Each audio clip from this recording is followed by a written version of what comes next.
ഈ ഒരൊറ്റ ചമ്മന്തി ഉണ്ടെങ്കിൽ നമുക്ക് ഒരു പറ ചോറുണ്ണാം ഗൈസ്. അത്രയ്ക്ക് അടിപൊളിയാണ് ഈ ഒരു സാധനം. ഇതിനെ നമുക്ക് വേണമെങ്കിൽ സവോള പ്ലസ് തക്കാളി ചമ്മന്തി എന്ന് വിളിക്കാം. അപ്പം ഇതുണ്ടാക്കുന്ന റെസിപ്പി കണ്ടാലോ?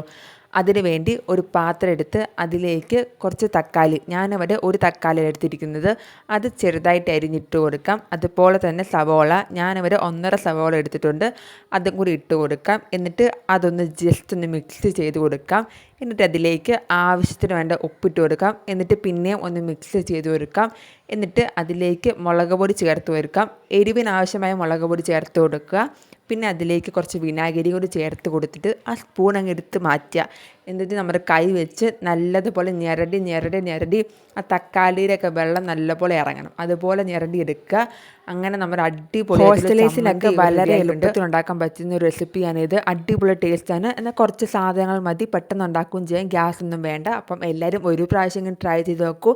ഞാനിവിടെ ചോറിൻ്റെ കൂടെ കഴിക്കുന്നത് ബീഫ്, അച്ചാർ, മീൻകറി, നമ്മുടെ സ്പെഷ്യൽ ചമ്മന്തി കൂട്ടി കഴിക്കുന്നത്. എല്ലാവരും ട്രൈ ചെയ്ത് നോക്കൂ ഗൈസ്. നല്ലൊരു വീഡിയോ വരുന്നവരെ ബൈ.